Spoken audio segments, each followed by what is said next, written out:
Jonas Vingegaard, il est dans le dur, 1 km. Encore 1 km pour Tadej Pogačar qui peut reprendre des secondes. En tout cas, après une semaine de course sur le tour, il n'y aura pas un gros écart entre les deux. Au classement général, On sera sous les 20 secondes ce soir. ah bah oui, ça jouera quelques secondes. Le pionnier s'appelait Fausto Coppi. C'était en 1952. 7 ans plus tard, Federico Bahamontes domptait le Puy-de-Dôme. Bienvenue sur cette 9e étape du Tour de France. Départ de Saint-Léonard-de-Noblat, la ville d'un certain Raymond Poulidor qui avait enflammé ses pentes du Ventoux. C'était en 1964. Le monde se souvient de ce coude à coude avec Maître Jacques. De l'émotion, il y en aura. Des duels aussi.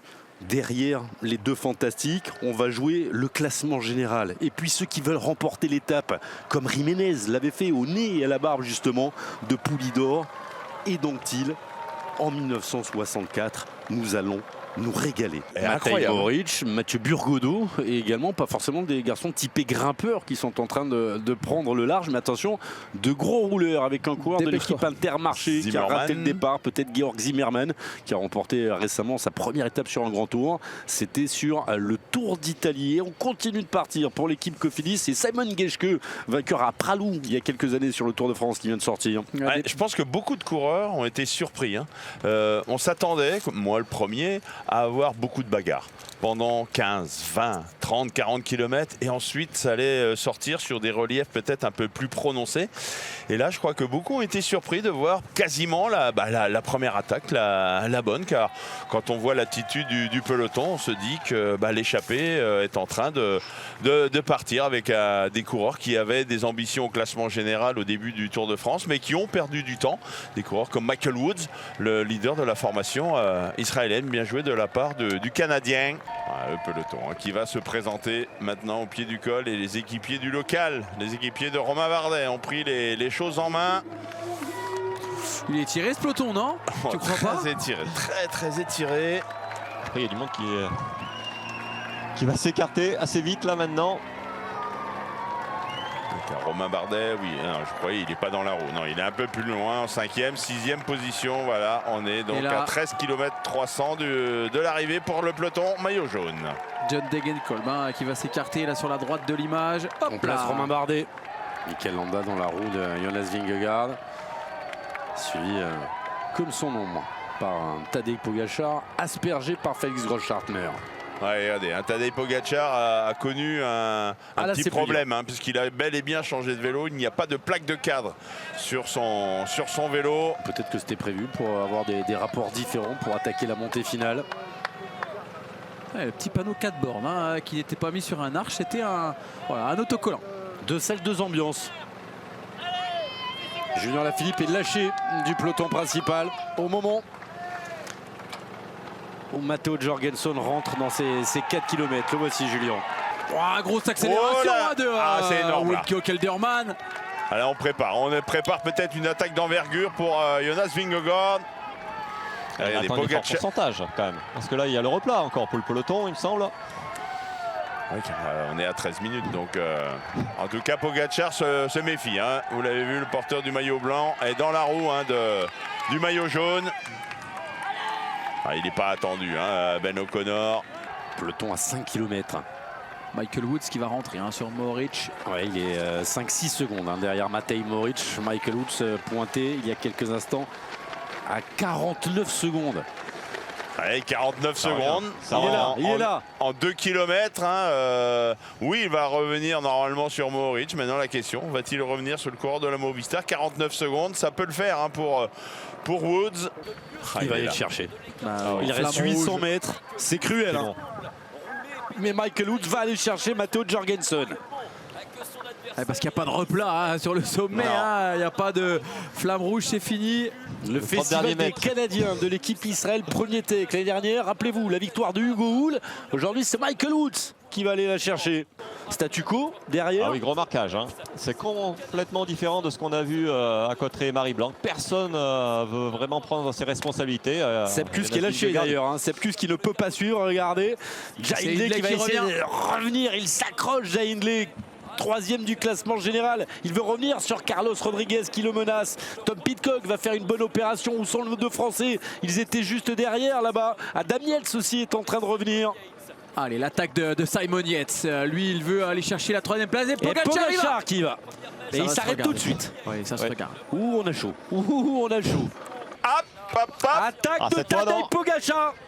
Ah, j'ai dit, mais ils vont pas s'attaquer aujourd'hui? Bah si, il a fallu attendre le dernier kilomètre et demi pour voir une attaque. Et c'est le maillot blanc qui attaque le maillot jaune. Et Rodriguez et Pidcock et Yates ne peuvent pas y aller.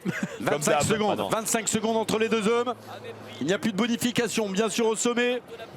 Nouveau bras de fer entre le maillot blanc et le maillot l'a jaune. décroché. Il craque Vingegaard, il craque C'est Vingegaard. fait. Il a pris 3 mètres. 2 mètres. Vingegaard qui s'accroche. Il il est explose pas complètement. Au train, Et il va il va en revenir. mettre une petite, il l'a vu, il s'est retourné. On lui a dit à l'oreillette, je pense qu'il pensait que Il a la limite, il se retourne. Il se retourne, Jonas Vingegaard, il est dans le dur, 1 kilomètre. Encore 1 kilomètre pour Tadej Pogacar qui peut reprendre des secondes. Oh, il s'est retourné encore, il l'a vu à 10 mètres, il l'a vu. Mais c'est long, 1 kilomètre à 10%.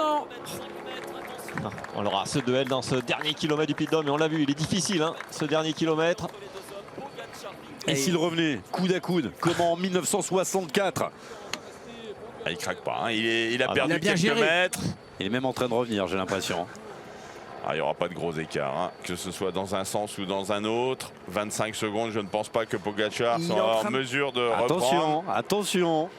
Il perd un peu. Il plus. reprend 1 mètre, il reprend 2 mètres. Il reste 600 mètres. Ne serait-ce que psychologiquement, reprendre du temps à son Il va adversaire. tout donner là. Il va tout donner. Il se met au sprint maintenant, Tadej Pogacar. 4 secondes. Il y a 25 secondes qui les séparent, même 25 secondes, il peut les reprendre. Aller récupérer le maillot jaune. En 500 mètres, Forcément son pourquoi pas aller objectif, chercher mais- 20 secondes, on s'allège, on jette tout. Il a Ah, jeté bah là. son bidon derrière. Jonas Vingegaard, ça y est, il est dans le dur, il est en difficulté. Et Tadej Pogacar qui creuse, mètre après mètre, seconde après seconde. Ah, ils vont finir au sprint les deux. C'est évident. En tout cas, après une semaine de course sur le tour, il n'y aura pas un gros écart entre les deux. Au classement général, On sera sous les 20 secondes ce soir. oui, ça jouera quelques secondes. Jackie, aux 300 mètres, 6. une seconde de gagner sur 100 mètres. Il y Ça aura peut pas faire 9 à l'arrivée. Ouais, le jour de repos, c'est Vingegaard qui sera normalement maillot jaune. Mais oui, un petit coup dur. Il va perdre quelques secondes et surtout psychologiquement. C'est dur. Ah, il accélère Vingegaard, il l'accélère là au panneau 200 mètres. Ah, si on nous donne les écarts en mètres, ça va pas nous arranger pour faire le classement général. On préfère les secondes.